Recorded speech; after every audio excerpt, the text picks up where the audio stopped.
السلام علیکم ویورس، امید ہے آپ سب لوگ خیریت سے ہوں گے۔ آج تیسری تراویح کی تشریح اور خلاصہ جو کہ حضرت مولانا عبدالستار صاحب کی جانب سے بیان کی گئی تھی اس کو اپلوڈ کیا جا رہا ہے، تو آپ لوگوں سے ریکویسٹ ہے کہ اس کو اپنا وقت نکال کے ضرور سنیے، اس سے انشاءاللہ آپ لوگوں کو بہت فائدہ ہوگا۔ جزاک اللہ۔ الحمدللہ، آج ہماری تلاوت کا آغاز تیسرے پارے کے دوسرے آدھے سے ہوا۔ ان الذین یکفرون بآیات اللہ، ان یہودیوں کی مذمت ہے جن کا خمیر میں اور جن کی فطرت میں انبیاء کا قتل، اہل اللہ کا قتل اور مذہبی پیشواؤں کا قتل رچا بسا ہوا تھا، اور اس قتل کے مجرم ہیں، ان کے لیے دردناک عذاب کا تذکرہ فرمایا۔ اتنا بڑا جرم بھی ہے پھر بھی کہتے ہیں جہنم میں ہم نے کوئی نہیں جانا، اس کا تذکرہ فرمایا۔ پھر اللہ نے بتایا کہ ساری حکومت، ساری سلطنت اللہ کے اختیار میں ہے، جسے چاہے عزت دے دے اور جسے چاہے عزت کے نقشوں میں رسوا کر دے، اس اللہ کی یہ قدرت ہے۔ دیکھتی نہیں رات کو دن میں، دن کو رات میں کس طریقے سے وہ داخل کرتا ہے، زندوں سے مردہ، مردے سے زندہ اللہ کی قدرت سے پیدا ہوتا ہے۔ ایمان والوں سے کہا تم ایمان والوں کو چھوڑ کر کفار سے دلی دوستیاں مت لگانا، اللہ کی محبت ہو، اللہ سے بخشش چاہنا ہو، اس کا آسان نسخہ ہے محمد الرسول اللہ کی اتباع ہے۔ اللہ کی محبت چاہتے ہو، گناہوں کی بخشش چاہتے ہو، آسان راستہ ہے اتباع رسول محمد الرسول اللہ کی زندگی پہ چلنا ہے۔ پھر اللہ نے اپنی قدرت کا چند واقعات کا تذکرہ فرمایا، ان میں حضرت عمران ہیں، ان کی اہلیہ نے جب دیکھا کہ اللہ کے گھر میں، اللہ کے گھر کی خدمت بہت بڑا اعزاز ہے۔ مسلمانوں میں ہمیشہ یہ رہا ہے جو اللہ کے گھر کی عزت کرتا ہے اللہ اس کی عزت بڑھایا کرتے ہیں۔ مسلمانوں کا اسٹیٹس یہ تھا کہ جس قدر اللہ کے گھر سے گہرا تعلق ہے وہ آسمان معاشرے میں اس کا مرتبہ عزت کے لحاظ سے سب سے بڑا ہوا کرتا تھا۔ اس امت کے سب سے بڑے ابو بکر، عمر، عثمان و علی ہیں، ہمیشہ اللہ کے گھر میں آگے نظر آئے ہیں، اور کائنات میں اللہ کے بعد کوئی ہستی ہے تو محمد الرسول اللہ کی ہمیشہ مسلح میں سب سے آگے نظر آئے ہیں۔ تو اس پاکیزہ معاشرے میں اللہ کے گھر کی خدمت بڑی سعادت سمجھی جاتی تھی، تو حضرت عمران کی اہلیہ نے نظر مانی، اے اللہ مجھے اولاد دے دے، مجھے بیٹا ہوگا تو وہ بیت المقدس کی خدمت کے لیے وقف کر دوں گی۔ اللہ کی شان، بیٹا نہیں ہوا، بیٹی ہوئی، تو کہنے لگی اے اللہ میری یہ چاہت، میری یہ خواہش کیسے پوری ہوگی؟ تو اللہ نے تسلی دی کہ مریم جیسی بیٹیوں پر تو ہزاروں بیٹے قربان کیے جا سکتے ہیں۔ اللہ نے اس بیٹی کی نظر قبول کر لی، اور اس کی کفالت اللہ اس وقت کے سب سے اچھے انسان حضرت زکریا علیہ السلام کے زیر سرپرستی ہوئی۔ بچپن ہی میں اس بچی کو کرامات نصیب ہوئی، اور بے موسم کے پھل ان کی آنکھوں کے سامنے آ جاتے، اور اللہ اپنے خزانوں سے بے موسم کے پھل انہیں کھلاتے۔ تو حضرت زکریا کی اولاد کوئی نہیں تھی، عمر 100 سال سے اوپر ہو چکی تھی، اور اہلیہ بانجھ تھی، وہ بھی بوڑھی تھی۔ جب بے موسم پھل اس بچی کے پاس دیکھے تو ان کے دل کے اندر بچی کی خواہش پھر ابھر آئی، پھر تازہ ہو گئی، اور اللہ سے فریاد کی، اے اللہ آپ اسے بغیر موسم کے پھل دے سکتے ہیں، اگرچہ اولاد کا موسم میرا اور میری اہلیہ کا کوئی نہیں، لیکن آپ کی قدرت میں، آپ کے خزانوں میں کیا کمی ہے، مجھے بغیر موسم کے اولاد نصیب فرما دے۔ تو اللہ نے حضرت زکریا کی یہ شکستہ دلی کی اور یہ فریاد سنی، اور بیٹا دیا جس کا نام یحییٰ تھا، جو عبادت میں اور زہد میں امامت اور سیادت کا حامل تھا۔ اللہ رب العزت نے وہ اولاد نصیب فرمائی۔ یہ دونوں چیزیں اللہ کی قدرت ہیں، لیکن اس سے آگے اللہ کی قدرت اس سے بڑھ کر ہے۔ وہ کیا؟ اللہ نے مریم کو پھر بیٹا دیا، اور اس بیٹے کا نام عیسیٰ علیہ السلام ہے۔ حضرت عیسیٰ علیہ السلام کی جب حضرت مریم کو امید ہوئی تو حضرت مریم کہنے لگی اللہ میرا بیٹا کیسے ہوگا، مجھ سے کسی مرد نے مجھے چھوا ہی نہیں، میری اولاد کیسی ہوگی؟ فرمایا ایسی ہی ہوگی، اور جب اللہ چاہے تو اللہ کسی چیز کا محتاج نہیں ہوتا۔ پھر حضرت عیسیٰ علیہ السلام کو اللہ نے نبوت کا تاج پہنایا اور اس وقت کے لحاظ سے معجزے عطا فرمائے۔ آپ مٹی کے پرندے بناتے اور انہیں پھونکتے، اس میں زندگی آ جاتی۔ اندھے مادر ذات اندھے پیدا ہوتے، آپ ان کے ہاتھ چہرے پہ پھیرتے، انہیں صحت مل جاتی۔ یہ سارے معجزے حضرت عیسیٰ علیہ السلام نے دکھائے۔ لیکن یہودی بجائے اس کے کہ آپ پر ایمان لے آتے، آپ کے جانی دشمن ہو گئے، وہ آپ کو مارنا چاہتے تھے، اللہ آپ کو بچانا چاہتا تھا۔ اللہ کہہ رہا انہوں نے مکر کیا آپ کو مارنے کی، اللہ نے تدبیر کی آپ کو بچانے کی، اللہ کی تدبیر کامیاب ہو گئی۔ یہودیوں کا عقیدہ ہے کہ ہم نے عیسیٰ علیہ السلام کو پھانسی دے دی، عیسائیوں کا عقیدہ ہے کہ پھانسی دی گئی، پھر وہ قبر میں دفن ہوئے اور 3 دن کے بعد پھر زندہ ہو کر آسمانوں پہ چلے گئے۔ اس وقت کا ایک اور اس بر صغیر کا ایک اور کافر پیدا ہوئے جنہیں قادیانی کہتے ہیں۔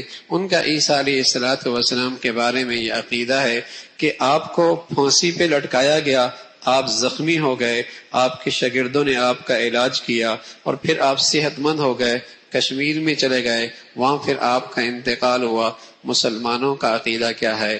مسلمانوں کا عقیدہ یہ ہے کہ کفار آپ کو مارنا چاہتے تھے، اللہ نے آپ کو زندہ آسمانوں پہ اٹھا لیا، اور قرب قیامت میں پھر آپ دنیا میں تشریف لائیں گے اور محمد رسول اللہ کی شریعت کے مطابق پھر زندگی گزاریں گے۔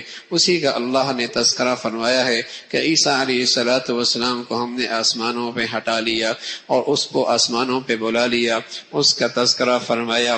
پھر وہ جو وفد نجران کا آیا تھا جن کے سامنے دلائل پیش کیے گئے لیکن ماننے کے لیے تیار نہ ہوئے، تو اللہ کے نبی صلی اللہ علیہ وسلم نے انہیں چیلنج کیا، آؤ مباہلہ کرتے ہیں۔ مباہلہ کہتے ہیں تم اپنے گھر والوں کو اپنے بچوں کو بلاؤ، ہم بھی اپنے بچوں کو بلاتے ہیں اور میدان میں آ کر بد دعا کرتے ہیں، جو غلط ہے اے اللہ تو اسے ہلاک کر دے۔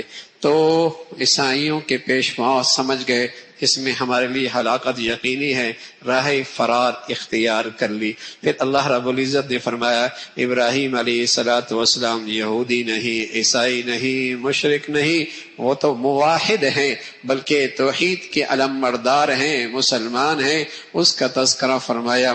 پھر ان اہل کتابوں کی مذمت فرمایا یہ سازش کرتے ہیں، نفاق کا مظاہرہ کرتے ہیں، صبح ایمان لاتے ہیں، شام کفر اختیار کرتے ہیں تاکہ سادہ لو مسلمانوں کو پریشان کر دیا جائے۔ کہ پھر اللہ رب العزت نے ان کی مذمت فرمائی کہ وہ مسلمانوں کا مال کھانا حلال سمجھتے ہیں، اس کی مذمت فرمائی۔ پھر اللہ رب العزت نے فرمایا کہ ہم نے سارے نبیوں سے عہد لیا تھا کہ اللہ کے حبیب کی اتباع اور آپ کی نبوت پر ایمان لانا ہے، اور اللہ کو اسلام کے سوا کوئی اور دین پسند نہیں۔ اللہ کے ہاں صرف جو دین اور دستور زندگی پسند ہے وہ صرف اسلام ہے۔ کفار پر اللہ کی بھی لعنت، اللہ کے رسول کی بھی لعنت اور سارے انسانوں کی لعنت ہے۔ کل قیامت میں جب ان کی پکڑ ہوگی تو اگر ساری دنیا کا بھرا سونا بھی دے دیں گے تب بھی ان کی نجات اور چھٹکارا نہیں ہوگا۔ پھر چوتھے پارے کے آغاز میں بتایا کہ نیکی کا اعلیٰ درجہ یہ ہے کہ اللہ کے راہ میں اپنی سب سے پسندیدہ چیز کو خرچ کرو، یہ نیکی کا بہت اعلیٰ درجہ ہے۔ سبحان اللہ، جب یہ آیت اتری تو کوئی اپنا سب سے قیمتی گھوڑا لے آیا، کوئی اپنا سب سے قیمتی باغ لے آیا، کوئی اپنی سب سے قیمتی باندی لے آیا، جو جس کے پاس قیمتی چیز تھی وہ اللہ کے راہ میں پیش کر دی تاکہ نیکی کا سب سے اعلیٰ مرتبہ یہ ہمیں نصیب ہو جائے۔ پھر اللہ نے بتایا کہ روئے زمین پر اللہ کا سب سے پہلا گھر بیت اللہ ہے۔ اللہ کا دنیا میں سب سے پہلی عمارت بیت اللہ کی ہے، اور اس کو یہ عزت اور مرتبہ ملا ہے کہ اس کے بنانے کا حکم اللہ نے دیا، اس کا نقشہ جبرائیل امین نے تیار کیا، اور اس کو بنانے والے اور مزدوری کرنے والے ابراہیم علیہ الصلوۃ والسلام، اسماعیل علیہ الصلوۃ والسلام ہیں۔ فرمایا جس کے اندر طاقت موجود ہے اس گھر تک پہنچنے کی تو وہ وہاں ضرور جائے، اس پہ حج کرنا فرض ہے، اس کا تذکرہ فرمایا۔ اور ساتھ اس میں اللہ کی طرف سے وہاں بڑی رحمتیں برکتیں ہیں، بڑی رحمتیں برکتیں ہیں، وہاں مقام ابراہیم ہے اور وہاں امن ہے، اس کا تذکرہ فرمایا۔ پھر اللہ رب العزت نے اہل ایمان سے کہا کہ اگر تم کفار کی اتباع کرو گے یہ تمہیں بے دین بنا دیں گے، یہ تمہیں بے دین بنا دیں گے اور تم بے دینی کی طرف چلے جاؤ گے۔ اللہ سے ڈرو اور تمہاری زندگی بھی اسلام پہ ہو، تمہاری موت بھی اسلام پہ ہو۔ فرقہ واریت سے اپنے آپ کو دور رکھو، اور اس کا راستہ کیا ہے؟ قرآن کی زندگی سے جڑ جاؤ، قرآن کی زندگی سے جڑ جاؤ تو اس فرقہ پرستی سے نجات مل جائے گی، اس کا تذکرہ فرمایا۔ پھر اہل ایمان سے کہا تم میں ایک ایسی جماعت ہونی چاہیے جو اللہ پر ایمان لاتی ہو، برائیوں سے روکتی ہو، اچھائیوں کی طرف بلاتی ہو، اور پھر کل قیامت کا منظرنامہ، اللہ کے نیک بندے ان کے چہرے چمکتے ہوں گے، خوبصورت ہوں گے، اور جو اللہ کے نافرمان ہوں گے ان کے چہرے پہ سیاہی چھائی ہوگی۔ پھر اس امت کا اعزاز اور اس امت کو جو اللہ رب العزت نے فضیلت بخشی ہے کہ یہ ایمان کے بعد برائی سے روکتے ہیں، اچھائی کی طرف بلاتے ہیں۔ پھر بتایا سارے اہل کتاب ایسے نہیں، بعد اہل کتاب بھی انصاف پسند ہیں، وہ ایمان لے کے آتے ہیں، قرآن کی تلاوت کرتے ہیں، برائیوں سے روکتے ہیں، اچھائیوں کی طرف دعوت دیتے ہیں، اس کا تذکرہ فرمایا۔ فرمایا اللہ کی نافرمانی پر، کفر پر موت آ گئی تو نہ مال کام آنا، نہ اولاد کام آنا، اور ہمیشہ کا جہنم کا سامان کرنا۔ پھر اہل ایمان کو تنبیہ فرمائی تم کفار کو اپنا رازدار نہ بنانا، اس لیے کہ وہ کبھی تمہارے خیر خواہ حقیقت میں نہیں ہو سکتے۔ ان کے دلوں کے اندر جو بغض ہے زبان پر آنے والے بغض سے زیادہ ہے، اور کبھی کبھی وہ اپنے اس بغض کا اظہار بھی کرتے ہیں۔ تمہاری کامیابی ان کے لیے ناگواری کا باعث ہے اور تمہاری تکلیف ان کے لیے خوشی کا باعث ہے۔ پھر اللہ رب العزت نے غزوہ بدر کا تذکرہ فرمایا، آپ کس طریقے سے اپنے ساتھیوں کو میدان کے مختلف حصوں میں تقسیم کر کے مختلف جگہوں پر بٹھا رہے، اور ساتھ ساتھ بتایا کہ تمہاری تعداد بہت تھوڑی تھی لیکن اللہ کی مدد آئی، 3000 آئے۔ پھر اللہ نے فرمایا اگر دشمن بڑھ گئے 5000 کی تعداد آ جائے گی۔ اللہ کی ہاں مدد اور نصرت کی بنیاد کثرت نہیں ہے، وہ تو ایمان ہے، وہ تو کردار ہے، وہ تو اخلاص ہے۔ اس بنیاد پر اللہ کی مدد اور نصرت آتی ہے۔ اور ساتھ بتایا کہ یہ مدد اور نصرت تو اللہ کی طرف سے ہے، یہ فرشتوں کا اترنا کیوں ہے؟ صرف مسلمانوں کے دلوں کے اطمینان کے لیے، دل جمع کے لیے اور اطمینان کے لیے کہ فرشتے بھی ہمارے ساتھ ہیں، ورنہ حقیقت میں مدد اور نصرت تو اللہ کی طرف سے ہے۔ پھر اللہ نے اہل ایمان سے کہا سود نہ کھانا، سود نہ کھانا، اللہ سے ڈرنا، جنت کی طرف ایک دوسرے سے آگے بڑھو۔ کون جنت کی طرف سبقت کرتا ہے؟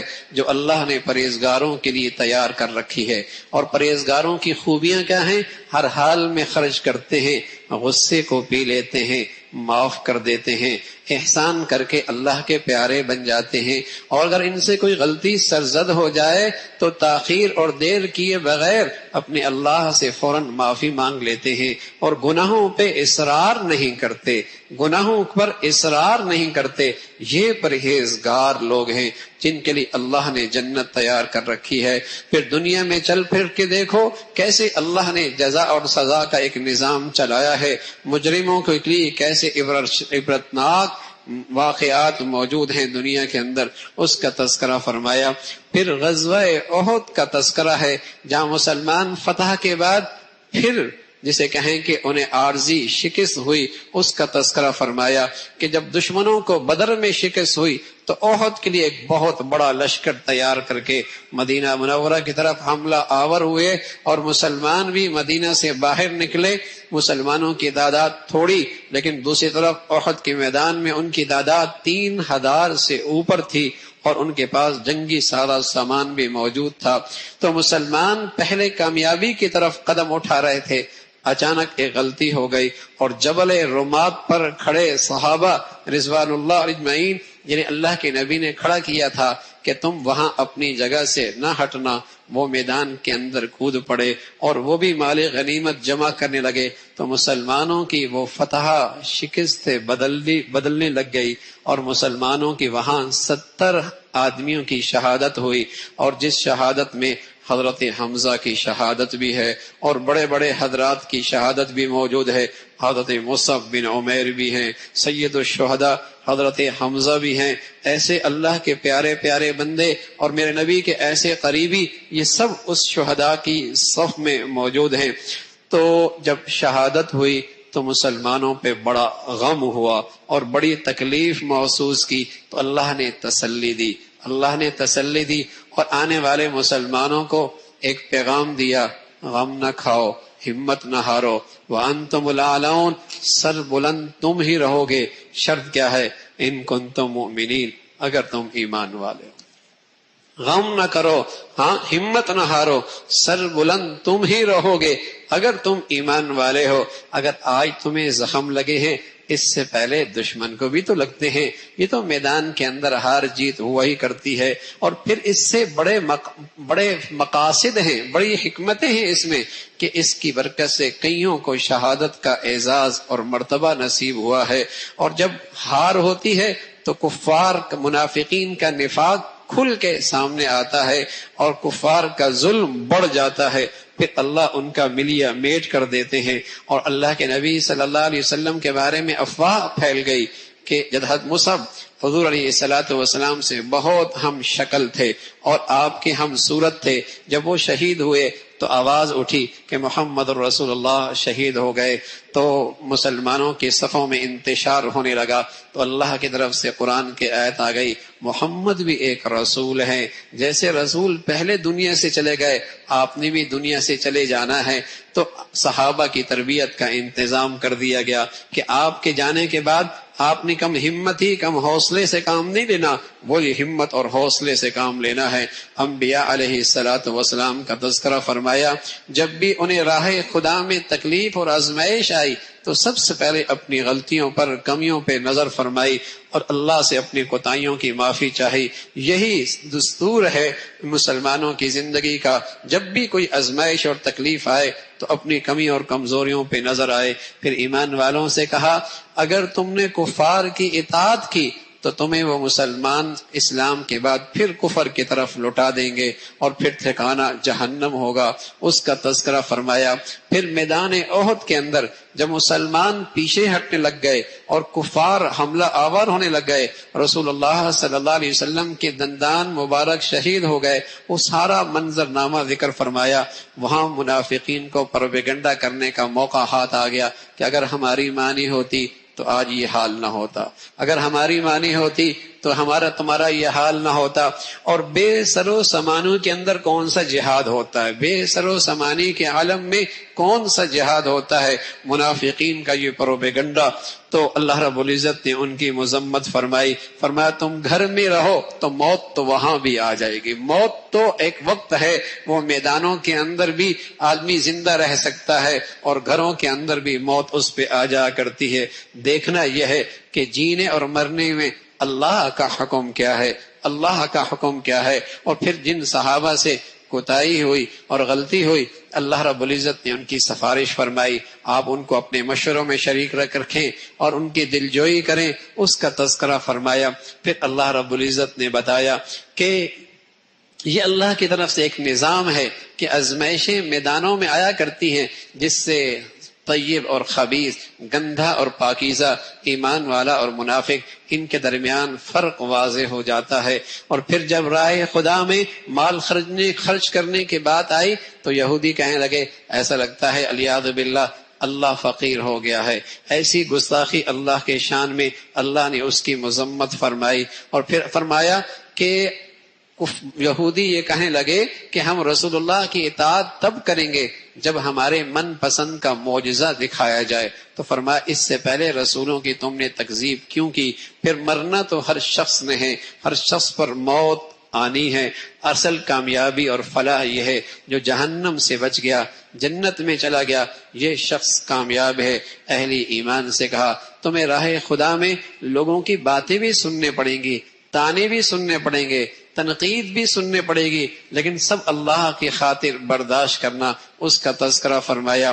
پھر عقل والوں کا تذکرہ فرمایا، وہ اللہ کی عظمت میں اور زمین و آسمان کے اس نظام میں غور کر کے اللہ کی عظمت، اللہ کی معرفت حاصل کرتے ہیں اور اللہ کے سامنے فریاد کرتے ہیں، دعائیں کرتے ہیں۔ پھر اللہ نے ایک ضابطہ بتایا، اگرچہ مرد عورت کی تخلیق میں فرق ہے اور دونوں کے دائرہ زندگی خدمت دائرہ کار میں بھی فرق ہے، لیکن اللہ کو پا لینے میں دونوں برابر ہیں، جنت کو پا لینے میں دونوں برابر ہیں، اللہ تک پہنچنے میں دونوں برابر ہیں۔ پھر جو ہجرت کرتا ہے، جو جہاد کرتا ہے، اللہ اس کی محنت کو ضائع نہیں کرتا، اللہ کے ہاں اس کا بہت اجر و ثواب ہے۔ پھر اللہ نے بتلایا کہ کفار کی دنیاوی چمک دمک تمہیں دیکھ کر کہیں دھوکے میں نہ پڑنا، اس لیے کہ یہ تو بہت تھوڑا سامان ہے اور وقتی چمک دھمک ہے، آخر پھر ان کا ٹھکانہ ہے۔